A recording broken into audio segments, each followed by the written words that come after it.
अब देखो last lecture हम लोगों ने क्या डिस्कस किया था।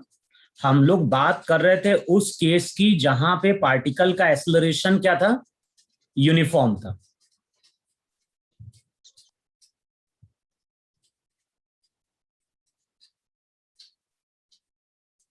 अभी तक हम केवल उन्हीं केस की बात करते हैं जहां पे एक्सेलरेशन यूनिफॉर्म है। एक्सेलरेशन अगर यूनिफॉर्म है इसका मतलब क्या हो गया, ना तो मैग्नीट्यूड में चेंज आएगा ना ही क्या चेंज आएगा, डायरेक्शन में।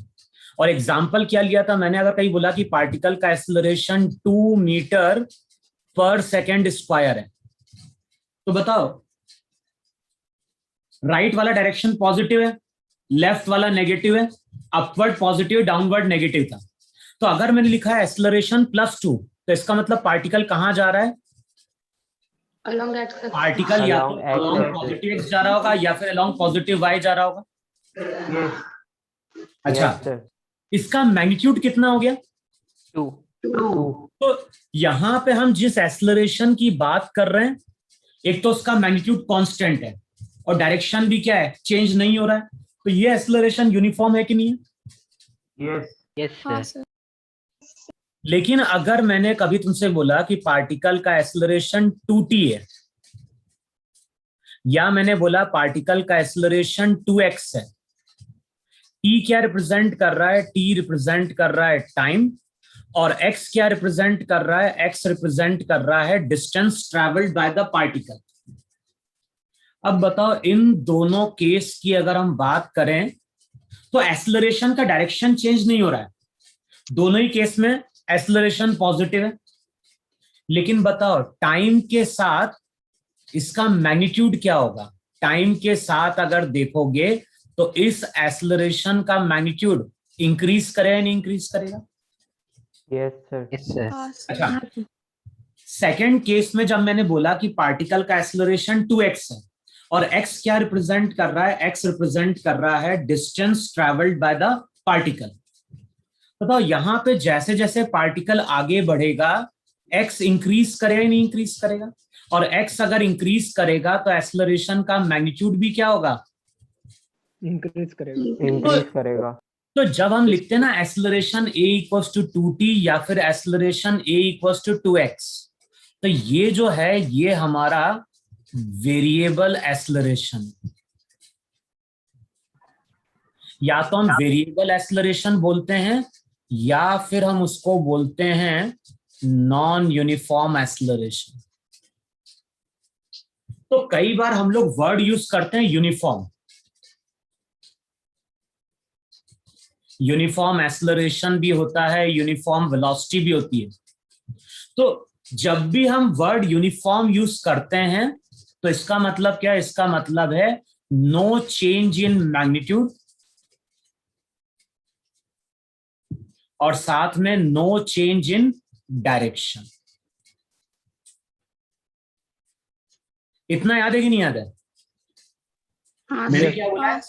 हम लोग कई बार मैकेनिक्स में वर्ड यूज करते हैं यूनिफॉर्म, कई बार हम बोलते हैं वेलोसिटी यूनिफॉर्म है, कई बार हम बोलते हैं एक्सेलरेशन यूनिफॉर्म है। तो यूनिफॉर्म का मतलब है ना तो उसका डायरेक्शन चेंज हो ना ही क्या चेंज हो, उसका मैग्नीट्यूड। बोलो इतना क्लियर हो, क्लियर हो? Yes sir. yes चलो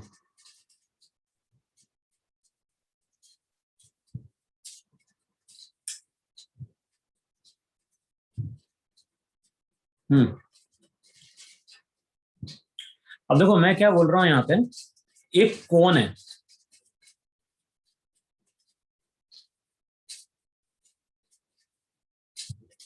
और जो भी कोन है कोन को हमने ग्राउंड पे लाके क्या कर दिया है, प्लेस कर दिया। अब सबसे पहले इमेजिन करो कि इस कोन को हम इस तरह से कट कर रहे हैं एक प्लेन के थ्रू। एक कोन है, कोन को हमने ग्राउंड पे लाके प्लेस किया और कोन को हम कट कर रहे हैं विथ अ प्लेन, किसके पैरेलल, ग्राउंड के। बताओ इसको अगर कोन को हम काटेंगे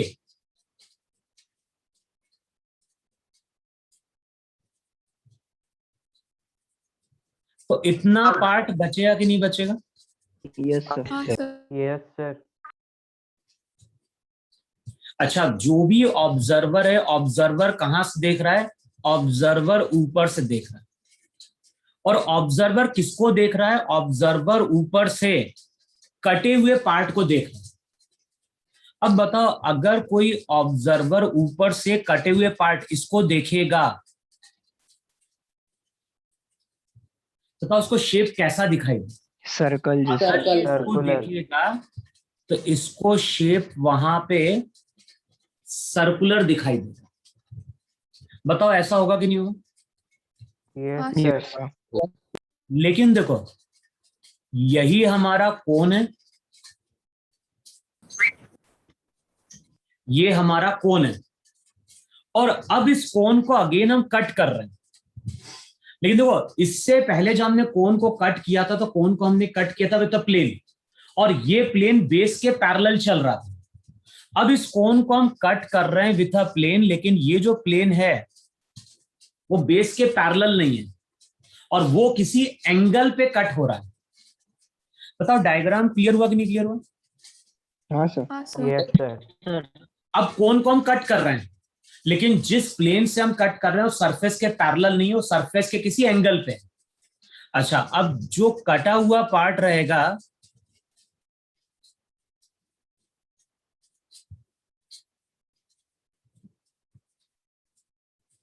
बताओ इस कटे हुए पार्ट को अगर कोई ऑब्जर्वर ऊपर से देख रहा होगा, अगर कटे हुए पार्ट को ऑब्जर्वर ऊपर से अगर देखता है तो उसको शेप कुछ ऐसा दिखाई देता है, जो कटा हुआ पार्ट है। हाँ सर। और ये जो शेप रहता है इसको हम मैथ्स में बोलते हैं इलिप्स। यहां पे अगर देखोगे तो कटा हुआ पार्ट ऐसा दिखाई देता है, और उसको वहां पे हम क्या डिफाइन करते थे? सर्कल। तो सर्कल कब मिलता है? सर्कल मिलता है जब हम कोण को कट करते हैं। इलिप्स कब बनता है? इलिप्स बनता है त्याच्यामध्ये सगळे प्रोसिजर असताना तुम्ही सीपी वाले इंजिनियरला द्यायचं, मग तो प्रिव्हेंटिव्ह तो मेंटेनन्स किसी का साउंड ऑन है। आपल्याकडून सगळं अप्रूव्हल घेणार. अब बताओ मुझे, मैंने क्या बोला? क्या बोल रहे हो?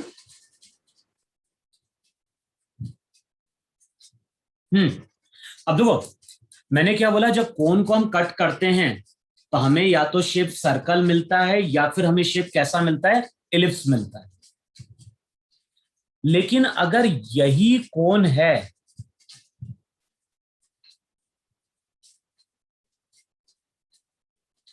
ये तुम्हारा कोण है, और इस कोण को हम इस तरह से कट कर रहे हैं, बताओ ऐसा भी कट करके कोण को, कोण के पार्ट को अलग कर सकते नहीं अलग कर सकते हैं? हाँ सर। कर सकते हैं। लेकिन जब इस तरह से हम कट करते हैं और कोई ऑब्जर्वर कहां से देख रहा है? सामने से देख रहा है। अब जो ऑब्जर्वर सामने से देखता है,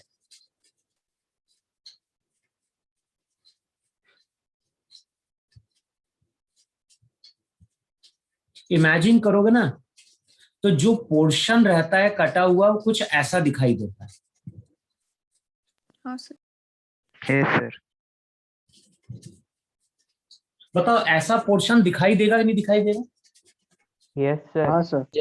और ये जो शेप बनता है, मैथ्स में इसको हम बोलते हैं पैराबोला। और जब हायर क्लास में जाते हैं तो ये पूरी ब्रांच को हम लोग कोनिक सेक्शन बोलते हैं। तो बेसिकली आज हम लोग जिसकी बात करने जा रहे हैं वो बात करने जा रहे हैं किसकी? पैराबोला की। यहां तक सबको क्लियर हुआ? हाँ sir, clear. Yes, sir. Yes, sir. हाँ सर। अच्छा, Yes, sir. जब स्ट्रेट लाइन की हमने बात करी थी तो याद है वहां पे इक्वेशन क्या लिखवाई थी? स्ट्रेट लाइन की हमने इक्वेशन लिखवाई थी y equals to mx plus C था।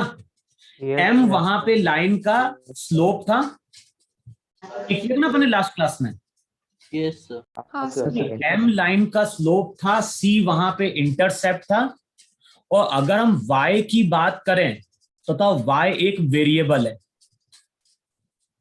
x की बात करें तो y की बात करोगे या x की बात करोगे तो ये वेरिएबल है, यानी इसकी वैल्यू चेंज हो सकती है। अब बताओ x भी वेरिएबल है, y भी वेरिएबल है, लेकिन दोनों का पावर कितना है? दोनों का हाईएस्ट पावर 1 है कि नहीं? 1। हाँ सर। तो वहां मैंने क्या क्लियर किया था लास्ट क्लास में कि अगर हमारे पास दो वेरिएबल है और दो वेरिएबल आपस में इस तरह से रिलेटेड हैं कि उनके हाईएस्ट पावर अगर 1 है तो वो स्ट्रेट लाइन है कि नहीं? Yes, हाँ sir. सर। अगर मैंने कभी इक्वेशन लिखी y इक्वल्स टू 2x या फिर मैंने इक्वेशन लिखी y equals to 3x minus 4 या फिर मैंने इक्वेशन लिखी y equals to minus 6x, बताओ यहाँ पे दो वेरिएबल है कि नहीं है, x और y? Yes, sir. बताओ दोनों वेरिएबल के हाईएस्ट पावर क्या है? 1 है। 1। तो ये सब स्ट्रेट लाइन है कि नहीं? Yes, yes. हाँ Yes, sir.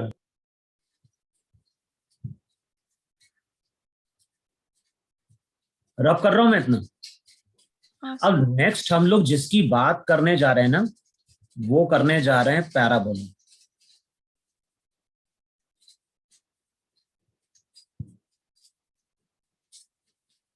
अच्छा, अब पैराबोला की डायग्राम ड्रॉ करो। X axis, Y axis.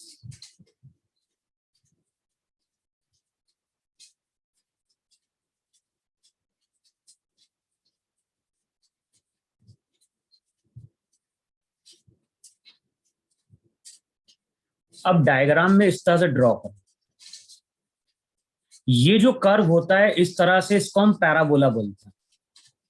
और ये मिलता है जब कोन को हम क्या कर रहे हैं, कट कर रहे हैं।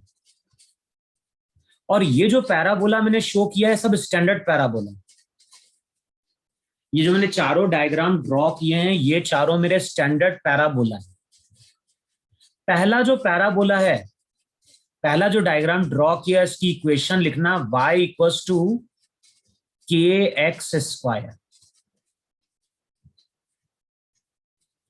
के यहां पे पॉजिटिव कांस्टेंट है।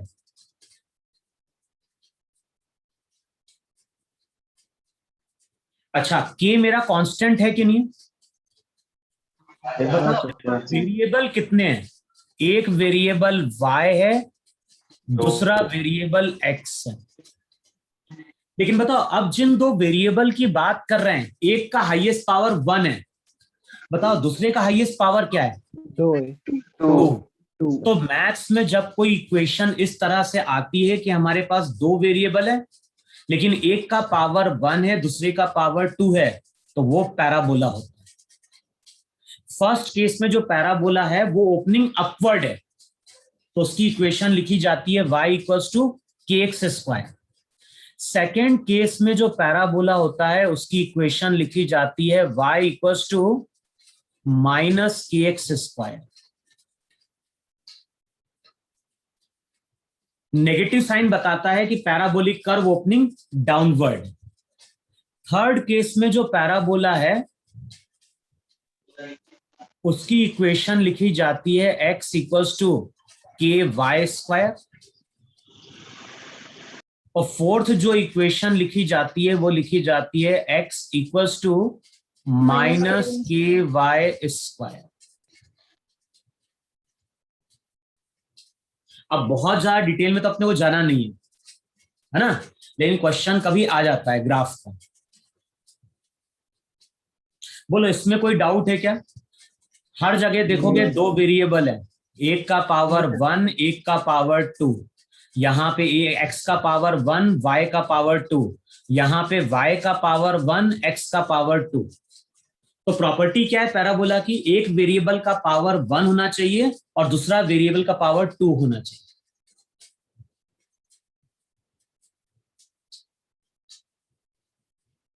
डायग्राम ड्रॉ कर लिया इतना सबने? हाँ सर, हो गया। हाँ सर। अच्छा, हाँ सर। यहां पे एक लाइन खींचो। बताओ ये जो पैराबोला है ये पैराबोला y एक्सिस के अबाउट सिमेट्रिक है कि नहीं? Yes, sir. हाँ सर। Yes sir. जैसा हम बोलेंगे y के राइट साइड है, बताओ वैसा ही y के लेफ्ट साइड है कि नहीं? Yes sir. हाँ सर। Yes sir. अच्छा, सेकंड वाले डायग्राम में अगेन पैराबोला y के अबाउट सिमेट्रिक है कि नहीं? Yes sir. हाँ सर। Yes sir. तो ये चीज ध्यान रखना है, अगर x का स्क्वायर होता है, अगर x का स्क्वायर होता है तो y के अबाउट सिमेट्रिक होता है।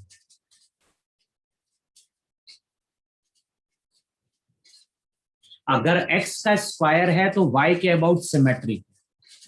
और नेक्स्ट केस में देखोगे, बताओ ये पैराबोला x के अबाउट सिमेट्रिक है कि नहीं? हाँ सर। हाँ सर। जैसा x के ऊपर है बताओ वैसा ही x के नीचे है कि नहीं? हाँ हाँ सर। अब बताओ ये पैराबोला अगर x के अबाउट सिमेट्रिक है तो किसका स्क्वायर है? वाई का। y का ध्यान स्क्वायर। रखना है, y का स्क्वायर होगा तो x के अबाउट सिमेट्रिक चलेगा।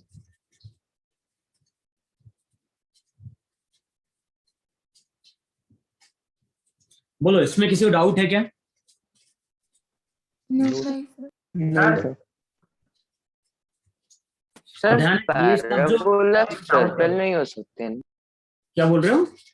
पैराबोला सर्कल नहीं हो पैराबोला एलिप्स नहीं हो सकते ना? अरे पैराबोला ओपन कर्व होता है, ये क्लोज कौन है? बस इस तरह का है, ऐसा नहीं कि ऊपर जाके क्लोज हो रहा है। Yes sir. अभी तो समझाया मैंने पैराबोला कैसे बनता है। इमेजिन करो, कोन को जब ऐसा कट करो तो सर्कल बनेगा क्या? नहीं सर। फिर सर इसका काइनेमेटिक्स में क्या यूज है? क्या बोल रहे हो? काइनेमेटिक्स में क्या यूज है इसका? कुछ नहीं है, मेरे को टाइम काटना है इसलिए पढ़ा रहा हूं मैं। एक डाउट है। अरे कोई डाउट नहीं है अभी। अभी जब उसका काइनेमेटिक्स में यूज होगा तो पढ़ा रहा हूं ना मैं उस चीज को। नहीं सर, मेरे को वो था कि डायगनली ऐसा पैराबोला बन सकता है क्या? डायगनल वाला। डायगनली क्या होता है? डायगनली मतलब सर, सर, जो दोनों एक्सिस कुछ नहीं होता है डायगनल कोई चीज, उसको x मान लेंगे उसको y मान लेंगे हम। नहीं, एक्स और वाई एक्सिस के दोनों के नहीं। बीच में पैराबोला बना है। नहीं,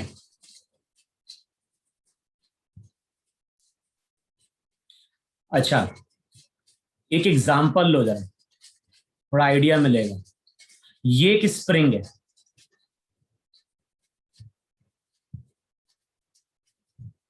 और कुछ टाइम बाद हमने स्प्रिंग को खींच दिया। यहां पे एक स्प्रिंग है और स्प्रिंग को यहां पे इस तरह से हमने हाथ से पकड़ के खींच दिया।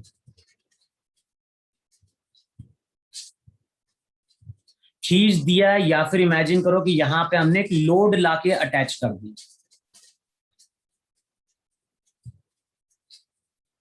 अब बताओ, स्प्रिंग के दूसरे एंड पे अगर लोड को लाके अटैच करो तो स्प्रिंग खींचेगी कि नहीं खींचेगी?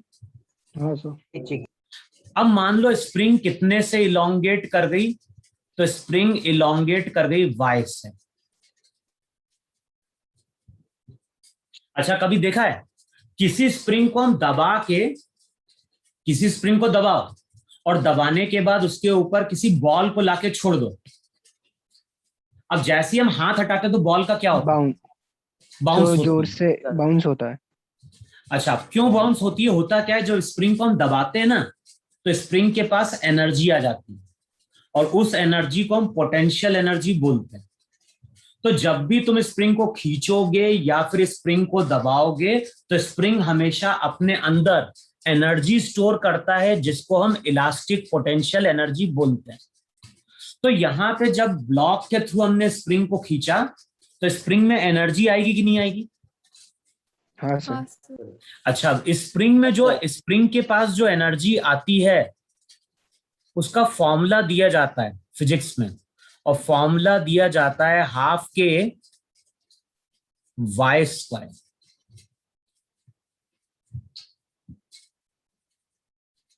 यू क्या है?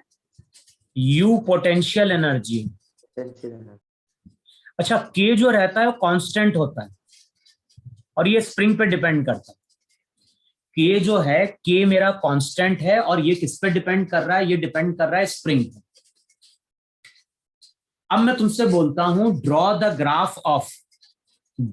Graph of potential energy versus elongation. y वहां पे क्या है, y वहां पे स्प्रिंग का इलोंगेशन है।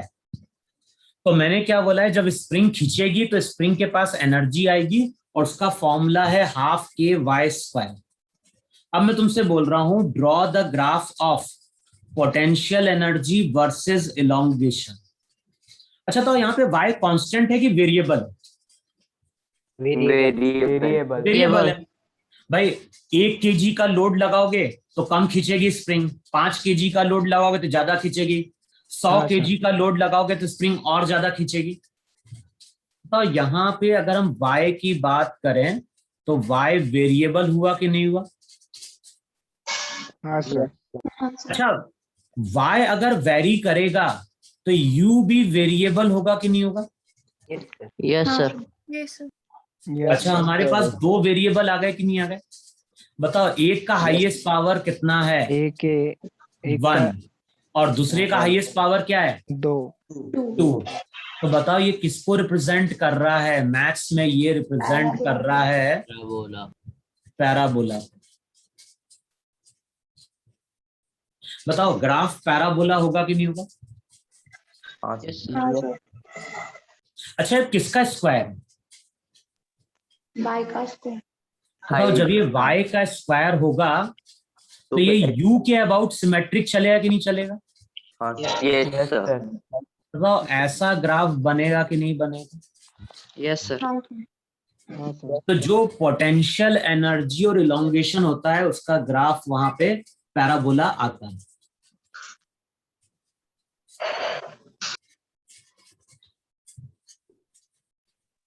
सर इतना सबको क्लियर हुआ? क्लियर हुआ?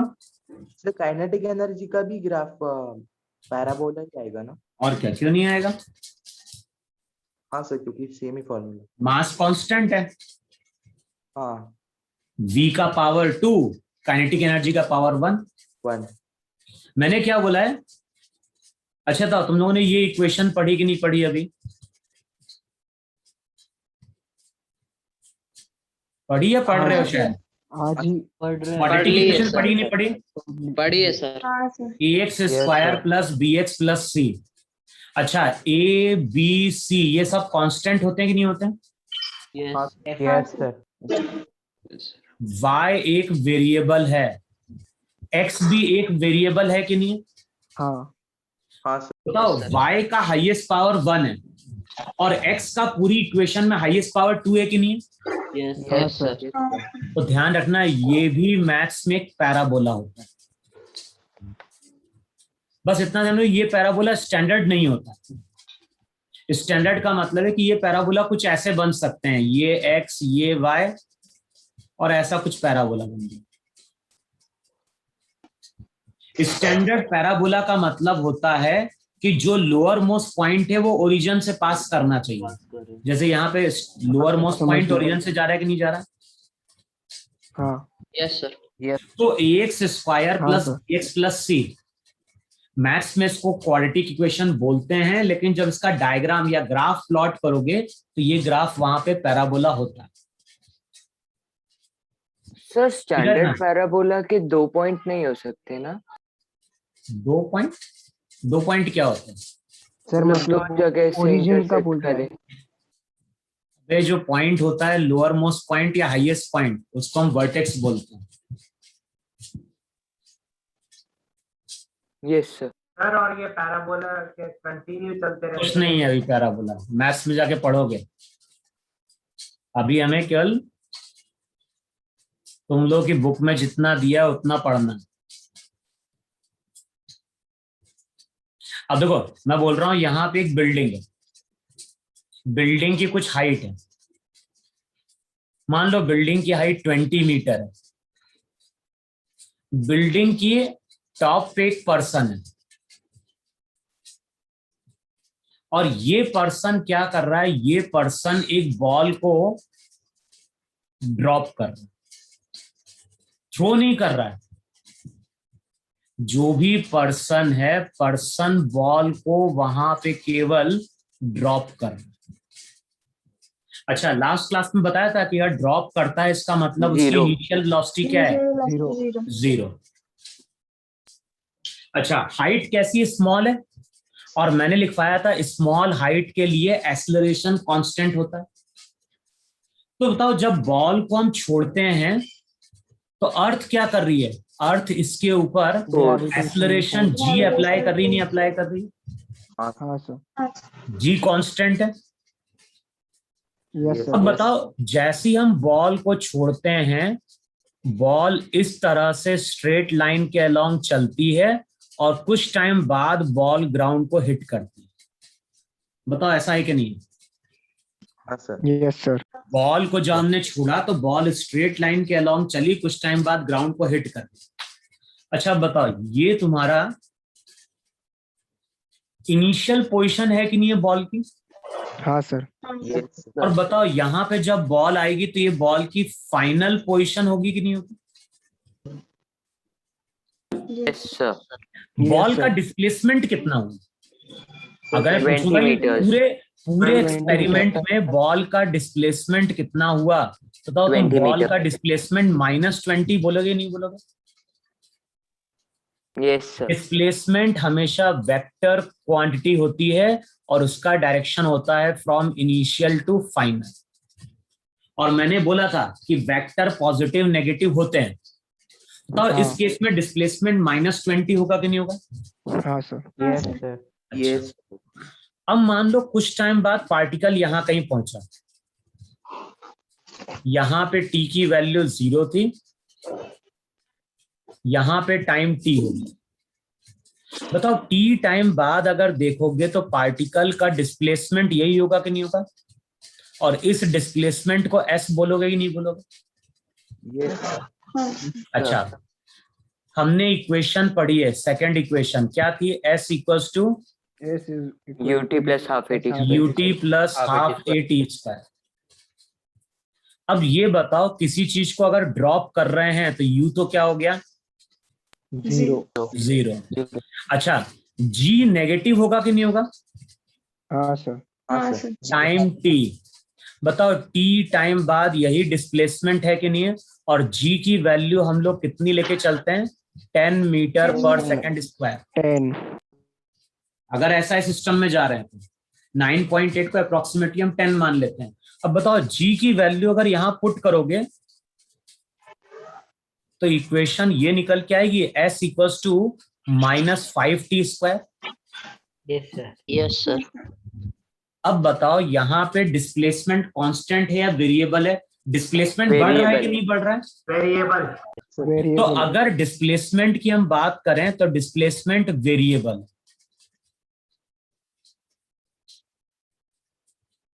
अच्छा, टाइम की बात करें, टाइम भी वेरिएबल है कि नहीं? हाँ सर।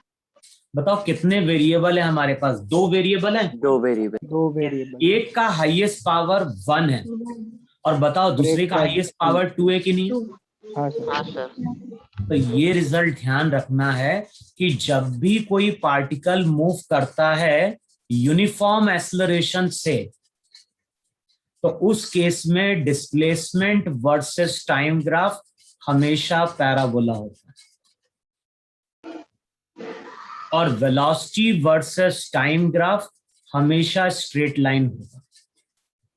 ये रिजल्ट है जो तुम्हें ध्यान रखना है। अब मैं अगर तुमसे बोलता हूं कि इस केस में डिस्प्लेसमेंट और टाइम के बीच का ग्राफ प्लॉट करो, बताओ किसका स्क्वायर है? सर टी का। टी का। तो किसके अबाउट सिमेट्रिक चलेगा? एस के अबाउट सिमेट्रिक चलेगा नहीं चलेगा? Yes sir. हाँ सर। अच्छा, साइन नेगेटिव है कि नहीं है? हाँ। इसका मतलब पैराबोलिक कर्व ओपनिंग डाउनवर्ड होगा। तो चेक करो हाँ, सर। पैराबोला ऐसा होगा कि नहीं होगा? आगे इसको एक्सटेंड करोगे तो ऐसा बनेगा। लेकिन ध्यान है, मैं लेफ्ट वाला पार्ट क्यों नहीं शो कर रहा हूं? लेफ्ट वाला इसलिए पार्ट शो नहीं करेंगे कि टाइम कभी भी नेगेटिव नहीं हो सकता। यहां पे टाइम नेगेटिव है, यहां पे टाइम क्या है? पॉजिटिव। इसलिए हम नेगेटिव एक्स एक्सिस पे कुछ नहीं शो करेंगे नेगेटिव टाइम के लिए, हम केवल पॉजिटिव टाइम के लिए शो करेंगे। तो पॉजिटिव टाइम के लिए अगर देखोगे तो ये जो डिस्प्लेसमेंट वर्सेस टाइम ग्राफ है वो यहाँ पे पैराबोला होगा। बोलो अब इतना समझ में आया कि नहीं समझ में आया? Yes sir. हाँ जी हाँ सर। बस अभी तुम्हें केवल इतना ध्यान रखना, velocity time graph straight line और डिस्प्लेसमेंट टाइम ग्राफ वहां पे पैराबोला होता है। समझ में आया? इसलिए पैराबोला का इंट्रोडक्शन दिया था मैंने। यस अच्छा, पार्टिकल को तुम थ्रो भी कर दोगे ना, अगर मान लो इस केस में तुम पार्टिकल को कुछ इनिशियल वेलोसिटी से थ्रो भी कर देते हैं, मान लो 20 मीटर पर सेकंड से थ्रो करते हैं, तो इक्वेशन क्या होती है? S equals to U negative होता यस सर। -12 GT²। बताओ फिर से यहाँ पे दो वेरिएबल हैं कि नहीं है? Yes sir. Yes, sir. तो ये ग्राफ अगेन पैराबोला होता है। बस डिफरेंस ये होता है कि ये स्टैंडर्ड पैराबोला नहीं होता, और ये पैराबोला किस फॉर्म में होता है? y equals to -bx - ax² के फॉर्म में। Yes sir. तो जब भी एक्सेलरेशन कांस्टेंट होगा, डिस्प्लेसमेंट टाइम ग्राफ ऑलवेज क्या होगा? पैराबोला होगा। लिख लिया इतना? हाँ सर लिख लिया। Yes sir. चलो नेक्स्ट आ गया। फिर कुछ ग्राफ ड्रॉ करो।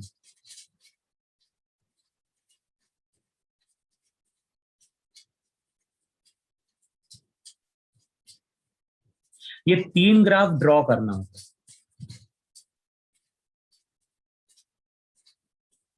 अब मैं डायरेक्ट प्रॉपर्टी लिखा रहा हूं, क्योंकि इसको मैं एक्सप्लेन कर पाऊंगा जो अपन क्लास 11 में पढ़ते हैं। क्या तुम लोगों ने tan थीटा स्लोप की वैल्यू पढ़ी नहीं कि स्लोप कैसे कैलकुलेट किया जाता है? पहला जो ग्राफ है ना, पहला ग्राफ इस तरह से ड्रॉ किया, स्ट्रेट लाइन। दूसरा parabolic curve opening upward, downward. अब ध्यान देना, x जो है, x रिप्रेजेंट कर रहा है डिस्प्लेसमेंट, और t रिप्रेजेंट कर रहा है टाइम। ड्रॉ किए तीनों graph? Yes sir. Yes sir हो गए। हाँ सर। मैं प्रॉपर्टी तो लिखवा दूं, पर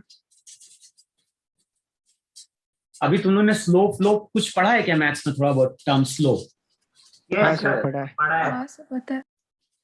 पढ़ा है तुम लोगों ने स्ट्रेट लाइन के Perpendicular upon मैथ्स में? हाँ यस सर सर। पढ़ा है स्लोप। नहीं, मैथ्स में तुम लोगों हाँ ने सर। पढ़ा है क्या स्लोप ऑफ अ 9th में लाइन? हुआ था। Yes sir yes. Yes, sir. इसलिए खाली पढ़। Tan theta. tan theta. अच्छा अब देखो क्या होता है, ये जो डिस्प्लेसमेंट टाइम ग्राफ गिवन है ना,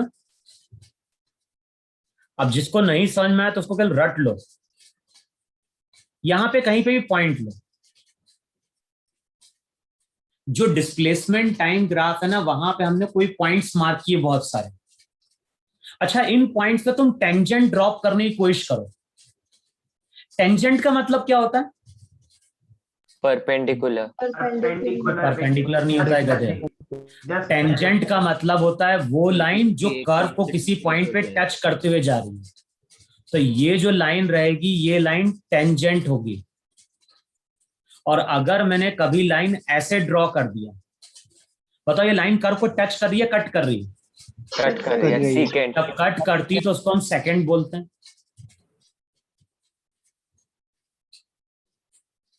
तो हम दो Yes. टर्म यूज करते हैं मैथ्स में, सेकंड और टेंजेंट। Yes, sir. हाँ सर। टेंजेंट का मतलब होता है वो लाइन जो टच करते हुए जाए। अब बताओ, जो मैंने ब्लू कलर की डॉट्स ड्रॉ करी हैं, उन सभी पॉइंट्स पे अगर हम टेंजेंट ड्रॉप करेंगे तो बताओ टेंजेंट इस तरह से पैरेलल जाएगा कि नहीं जाएगा? किसी हाँ सर, पॉइंट पे parallel ड्रॉप जाएगा। करोगे तो हाँ सर। पैरेलल। Yes sir. अब होता क्या है, अब ये प्रॉपर्टी लिख लो वहां पे, एक्सप्लेनेशन तो हम क्लास 11 में पढ़ते हैं। जब भी हम डिस्प्लेसमेंट टाइम ग्राफ पे टेंजेंट ड्रॉप करते हैं तो इस टेंजेंट का कुछ स्लोप बनता है। और इस टेंजेंट का जो स्लोप रहता है tan थीटा, उसको हम वेलोसिटी बोलते हैं। समझ में? मैंने क्या बोला? डिस्प्लेसमेंट टाइम ग्राफ गिवन है, ग्राफ के किसी पॉइंट पे तुम क्या कर दो? टेंजेंट ड्रॉप कर दो। तो जो भी टेंजेंट का स्लोप होता है इसको हम tan थीटा बोलते हैं कि नहीं बोलते हैं? तो जो भी स्लोप रहता है वो वेलोसिटी देता है। इतना समझ में आया? सर डेफिनेशन इंग्लिश में बता सकते हो? डेफिनेशन नहीं है ये केवल पॉइंट में लिखवा रहा हूं एक्चुअली, और इसका प्रूफ अपन करते हैं क्लास 11th में। अभी मैं क्या बोल रहा हूं? डिस्प्लेसमेंट टाइम ग्राफ गिवन है, और इस ग्राफ पे अगर तुम टेंजेंट ड्रॉप करते हो तो टेंजेंट का स्लोप हमें क्या देगा? वेलोसिटी देगा। यस अच्छा अब बताओ, इन सभी पॉइंट पे, इस पॉइंट पे हमने टेंजेंट ड्रॉप किया, इस पॉइंट पे टेंजेंट ड्रॉप किया, इस पॉइंट पे टेंजेंट ड्रॉप किया, इस पॉइंट पे टेंजेंट ड्रॉप किया, बताओ थीटा चेंज हुआ या नहीं चेंज हुआ? नहीं हुआ। नहीं हुआ। नहीं हुआ। इसका मतलब है पार्टिकल जो है वो मूव कर रहा है यूनिफॉर्म वेलोसिटी से।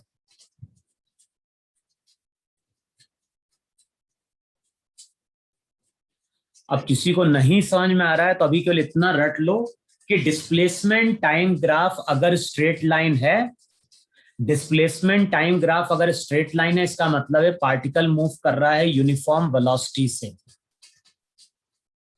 तो लिखो, इस ग्राफ के नीचे लिखो यार,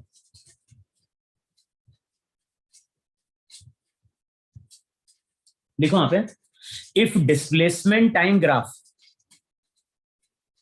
if displacement time graph is a straight line, if displacement time graph is a straight line, then it means that the particle is moving with uniform velocity. Then it means particle is moving with uniform velocity. Uniform velocity का मतलब है ना तो magnitude change होगा ना ही direction. Yes sir. और इतना तो उन्होंने मैथ्स में पढ़ा होगा, थीटा जब 90 से कम होता है तो tan थीटा पॉजिटिव आता है। हाँ सर। जैसे मैथ्स में तुमने पढ़ा होगा tan 0 क्या देता है? इनफाइनाइट। 0। tan 45 1, tan 90 infinite. तो tan थीटा की वैल्यू बढ़ती कि नहीं बढ़ती है? Yes sir. 0 से 90 के बीच में। Yes sir. हाँ सर। अब बताओ सेकंड ग्राफ पे आओ, यहां पे एक पॉइंट लो और यहां पे एक पॉइंट लो। अब दोनों पॉइंट पे हम टेंजेंट ड्रॉप कर रहे हैं, बताओ इस पॉइंट पे टेंजेंट ऐसी जाएगी कि नहीं जाएगी? यस और दूसरे पॉइंट पे अगर हम टेंजेंट ड्रॉप करेंगे तो टेंजेंट ऐसी आएगी कि नहीं आएगी? हाँ सर। Yes sir. अब ध्यान रखना, ये एंगल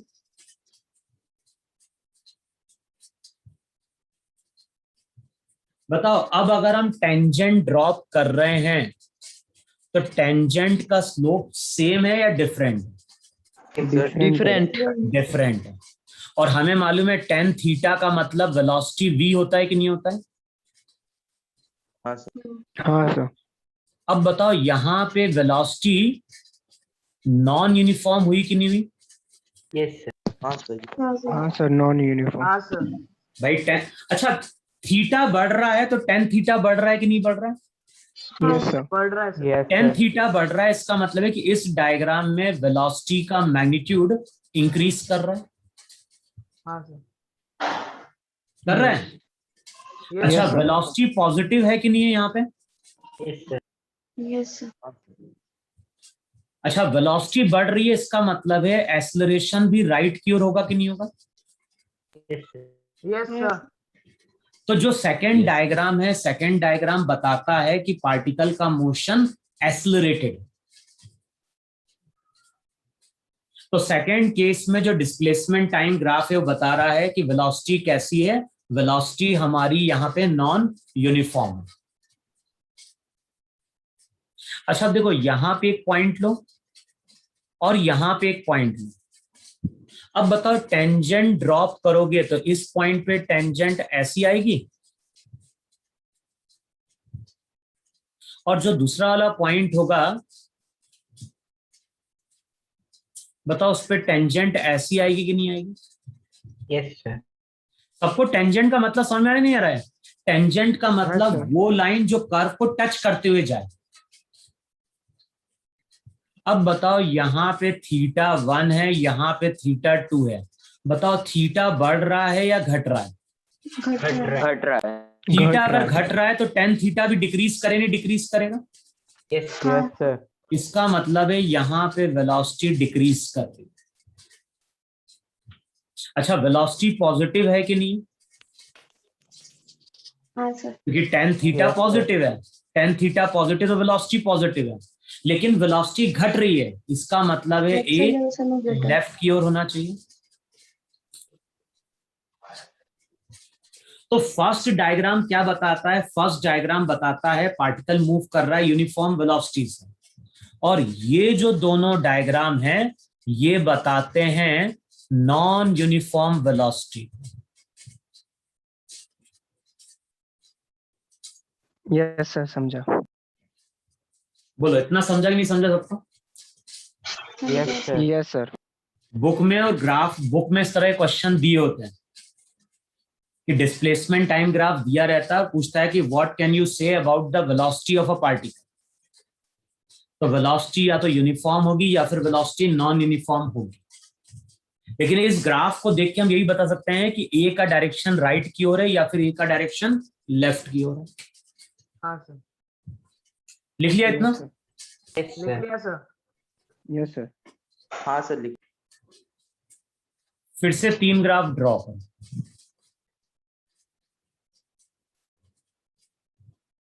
ये इतना नहीं पूछा जाता है ग्राफ। अब जो ग्राफ है ना, ग्राफ है वेलोसिटी और टाइम के बीच में।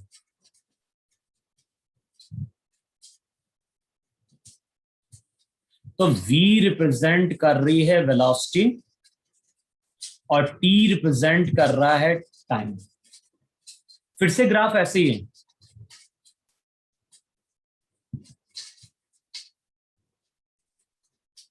इससे पहले हमने ग्राफ प्लॉट किया था डिस्प्लेसमेंट और टाइम के बीच में। अब हम ग्राफ प्लॉट कर रहे हैं वेलोसिटी और टाइम के बीच में। अब प्रॉपर्टी क्या ध्यान रखनी है?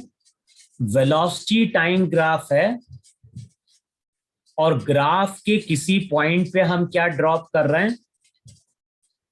टेंजेंट। टेंजेंट। तो जो भी टेंजेंट का स्लोप रहता है वो एक्सेलरेशन देता है।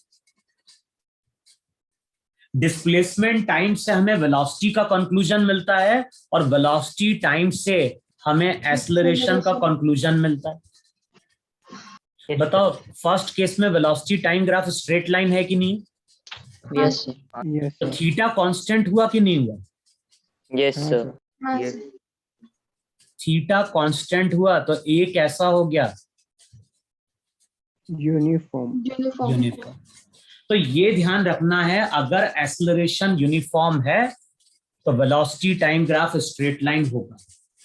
तो कई बार क्वेश्चन इस तरह पूछा जाता है, ग्राफ दिया होता है वेलोसिटी टाइम का इस तरह से और पूछता है what can you say about the acceleration of a particle.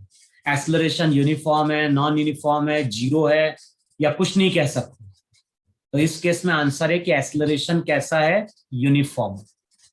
अच्छा अब बताओ यहां पे टेंजेंट ड्रॉप करो या फिर यहां पे टेंजेंट ड्रॉप करो।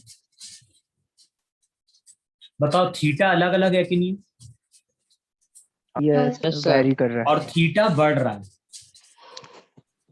तो अगर थीटा बढ़ रहा है तो एक्सेलरेशन भी बढ़ रहा है कि नहीं बढ़ रहा है? Yes sir. हाँ हाँ सर। सर। इसका मतलब एक्सेलरेशन नॉन यूनिफॉर्म हो गया कि नहीं हो गया? Non uniform. और यहां पे अगर देखोगे थीटा घट रहा है, यहां पे अगर तुम टेंजेंट ड्रॉप करोगे तो थीटा थीटा डिक्रीज कर रहा है तो ए डिक्रीज कर रहा है, ए डिक्रीज कर रहा है इसका मतलब है acceleration non uniform. Non uniform. अब बताओ, अगर क्वेश्चन में हमें ग्राफ दे दिया जाए तो अब हम बता सकते नहीं बता सकते हैं कि वेलोसिटी यूनिफॉर्म है, नॉन यूनिफॉर्म है, या एक्सेलरेशन यूनिफॉर्म है, या फिर नॉन यूनिफॉर्म है? Yes, sir. हाँ सर। Yes sir.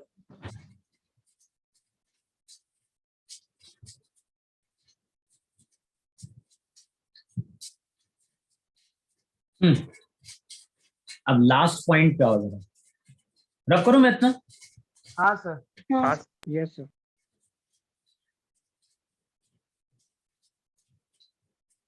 अब कई बार जब हम क्वेश्चन सॉल्व करते हैं ना, तो वहां पे ग्राफ दिया होता है वेलोसिटी टाइम का। अब हो सकता है ग्राफ तुम्हारा कुछ ऐसा दिया हो, ऐसा बन सकता है नहीं बन सकता है velocity time graph? Yes, sir. Yes बन सर। सकता है सर। यस सर बन सकता। अच्छा, अब ये ध्यान रखना है, ये जो ऊपर वाला एरिया है, ये एक एरिया बन रहा है और एक ये एरिया बन रहा है। जो ऊपर वाला एरिया होता है वो पॉजिटिव लिया जाता है, नीचे वाला एरिया नेगेटिव लिया जाता है। और हम लोग क्या बोलते हैं, हम लोग बोलते हैं अगर वेलोसिटी टाइम ग्राफ गिवन है, अगर क्वेश्चन में वेलोसिटी टाइम ग्राफ गिवन है तो उस ग्राफ का एरिया निकालो। अगर एरिया तुम साइन के साथ कैलकुलेट कर रहे हो, मान लो ऊपर वाला पॉजिटिव ले रहे हो, नीचे वाला नेगेटिव ले रहे हो, दोनों को ऐड कर रहे हो, तो एरिया जब भी तुम साइन के साथ ऐड करोगे तो हमें क्या देता है, हमें देता है डिस्प्लेसमेंट। अब कैसे आता है ये 11th में, क्लास 11th में इसका एक्सप्लेनेशन आता है। अभी केवल तुम्हें ये ध्यान रखना है कि वेलोसिटी टाइम ग्राफ का एरिया साइन के साथ डिस्प्लेसमेंट देगा। और अगर हम एरिया कैलकुलेट कर रहे हैं विदाउट साइन, विदाउट का मतलब सबको ऐड कर रहे हैं केवल, तो वो क्या देता है, वो वहां पे देता है डिस्टेंस। बोलो इतना समझ में? हाँ सर। हाँ सर। Yes sir. और नेक्स्ट ग्राफ और ड्रॉ कर लो यहां पे, एक्सेलरेशन टाइम। ऐसा बन सकता है एक्सेलरेशन टाइम ग्राफ? हाँ सर। Yes sir. हाँ सर। फिर से जाओगे,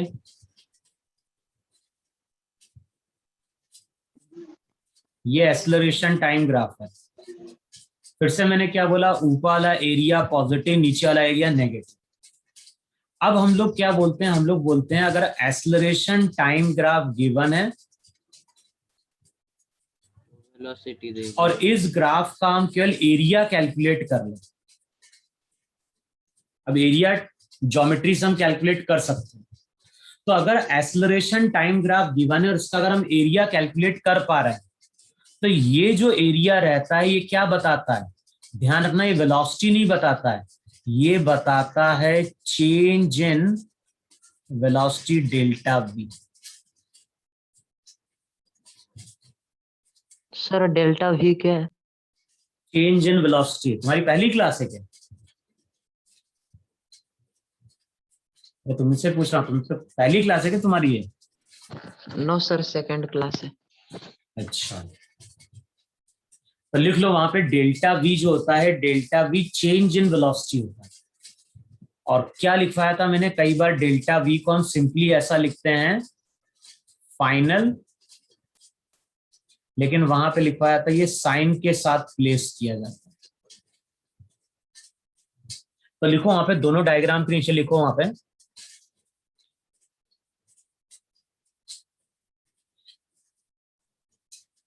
लिखो वहां पे if velocity time graph is given.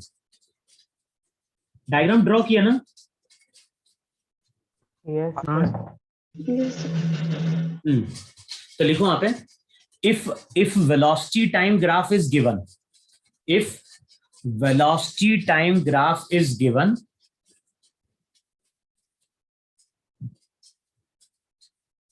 if velocity time graph is given, then the area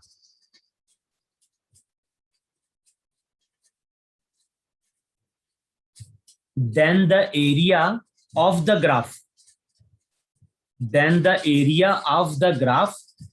with sign gives the displacement of a particle.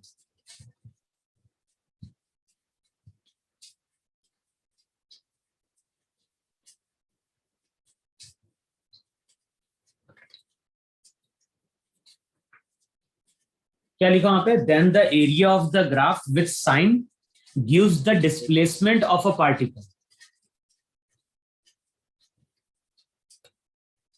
होगा? Yes, sir. And the area without sign, and the area of the graph without sign gives the distance traveled by the particle.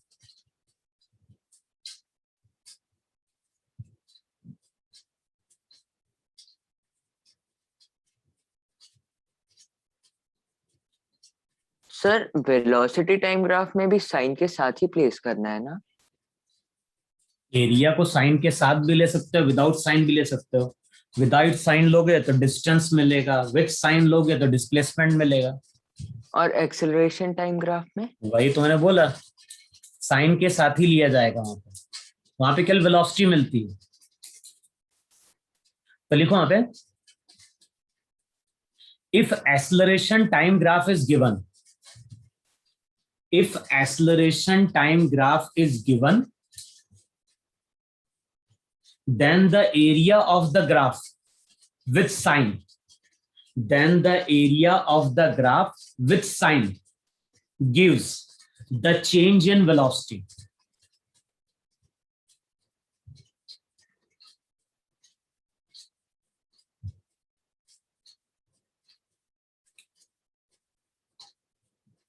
रब करूं? Yes, sir. Yes, sir.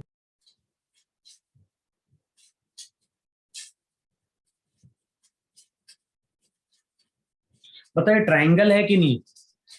Yes, sir. इसकी height मान लो h, इसका base b।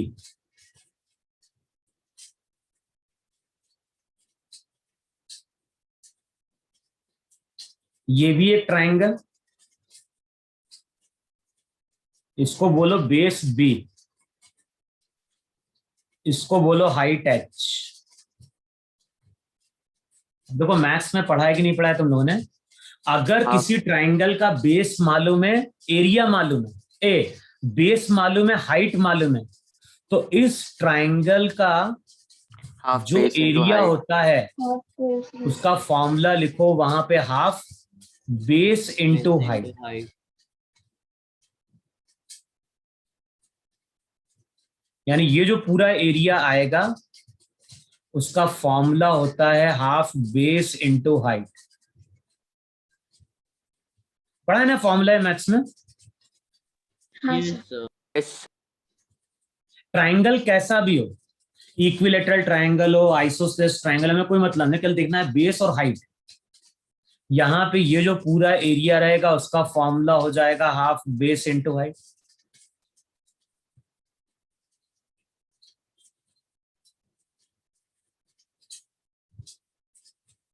लिख लिया इतना? Yes, sir. फिर देखो,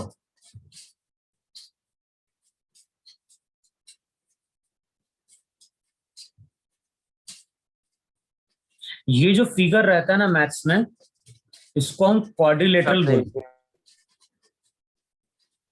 इसको मैथ्स में हम बोलते हैं क्वाड्रिलेटरल। ये एक साइड होता है ए, ये होता है दूसरा साइड बी।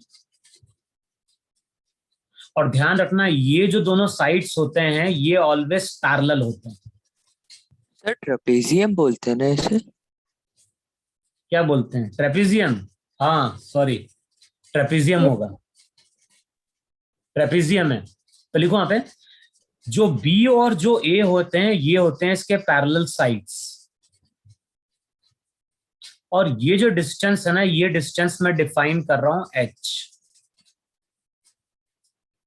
तो अगर ये ट्रेपीजियम है जिसका बेस, जिसका एक साइड की लेंथ a है, दूसरे साइड की लेंथ b है, हमें किस साइड की लेंथ से मतलब है? जो पैरेलल होते हैं।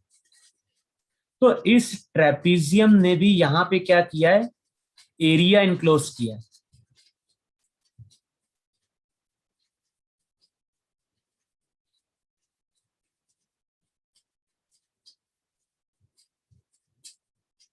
और ये जो एरिया होता है इस ट्रेपीजियम का,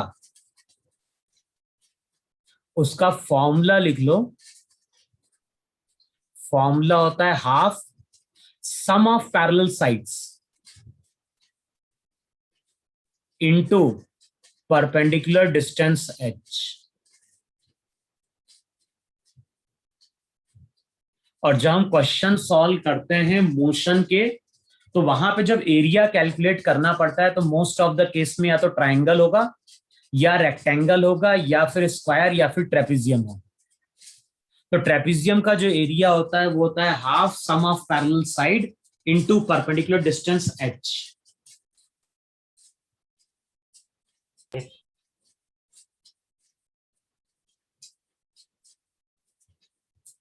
लिखा इतना? Yes sir. अब एक ग्राफ ड्रॉ करें। जितना समझाया वो प्रॉपर्टी यूज करनी। जो ग्राफ है ना, वेलोसिटी और टाइम के बीच का ग्राफ है। वेलोसिटी दी है मीटर पर सेकंड में, टाइम दिया है सेकंड में। ग्राफ कुछ इस तरह से चल रहा है। पहले ग्राफ ऐसा,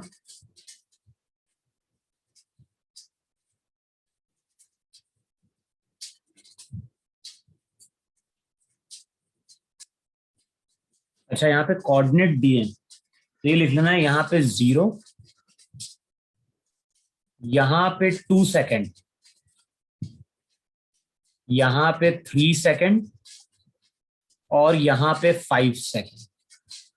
तो x एक्सिस पे टाइम है, y एक्सिस पे वेलोसिटी है, और यहाँ पे वेलोसिटी का कोऑर्डिनेट दिया है। ये वैल्यू दी है +4, ये वैल्यू -2। अच्छा, जो बीच में डॉटेड लाइन मैंने शो करी ना, वो बता रहा है कि 3 सेकेंड पे वेलोसिटी ने अपना डायरेक्शन चेंज किया है, और वेलोसिटी 4 से क्या हो गई है? -2 हो गई है।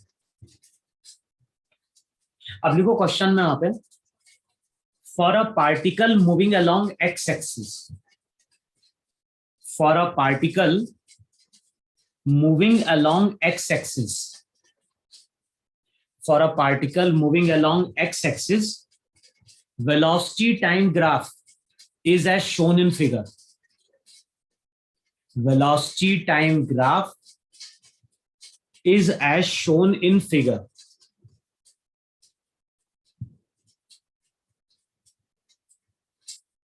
अब क्वेश्चन में क्या बोल रहा है? Find the distance travelled and displacement of the particle.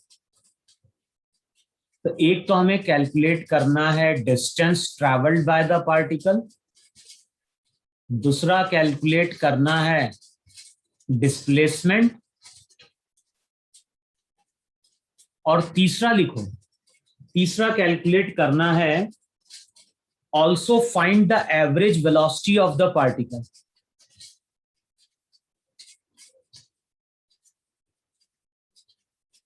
तो हमें कैलकुलेट करना है डिस्टेंस, डिस्प्लेसमेंट, और तीसरा क्या कैलकुलेट करना है? तीसरा हमें कैलकुलेट करना है एवरेज वेलोसिटी। अच्छा, डिस्टेंस का मतलब क्या होता है? वेलोसिटी टाइम ग्राफ दिया है।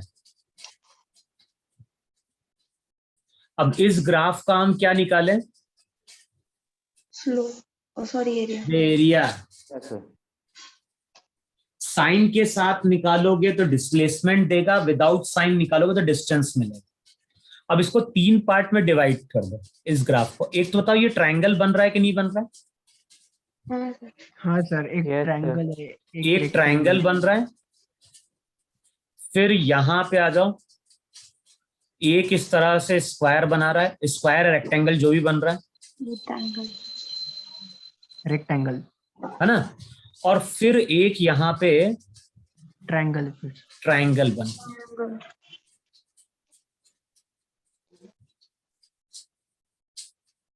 और मैंने क्या बोला, ये एरिया पॉजिटिव, ये एरिया पॉजिटिव, ये एरिया नेगेटिव। नेगेटिव।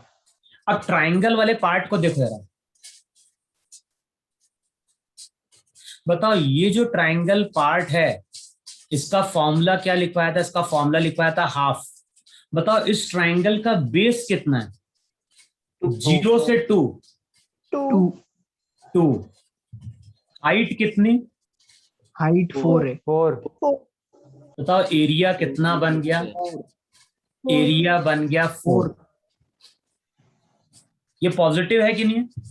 यस हाँ सर।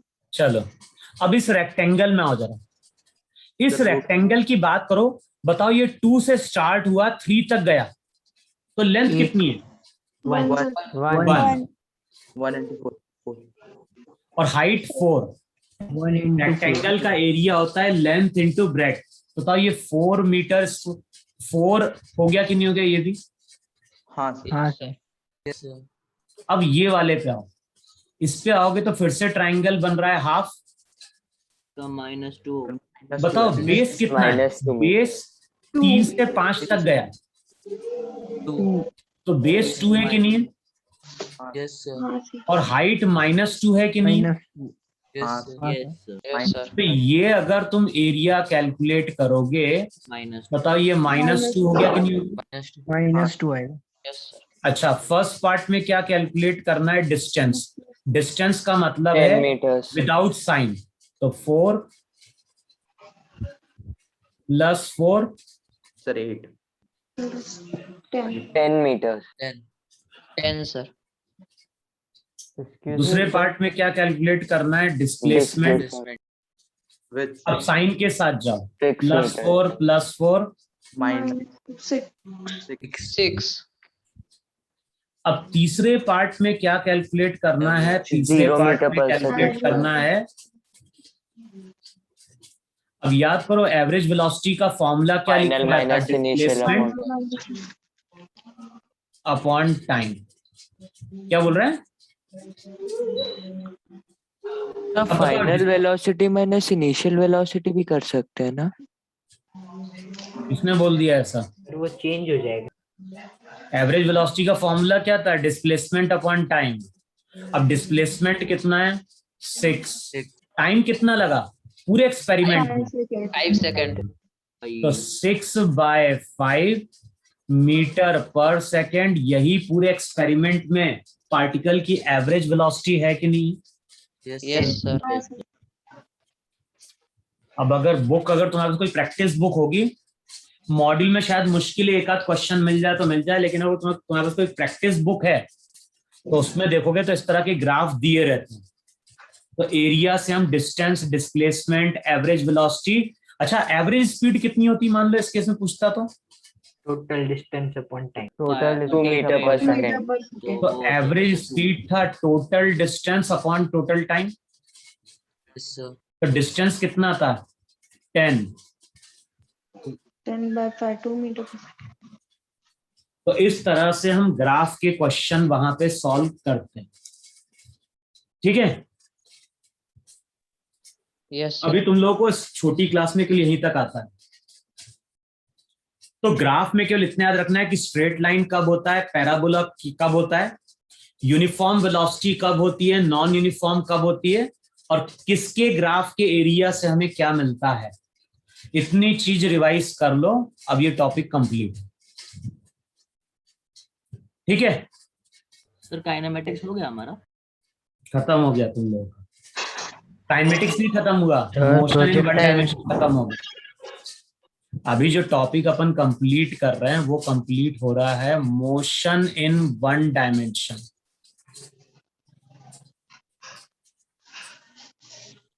मींस 2D ठीक है? बाकी है अभी।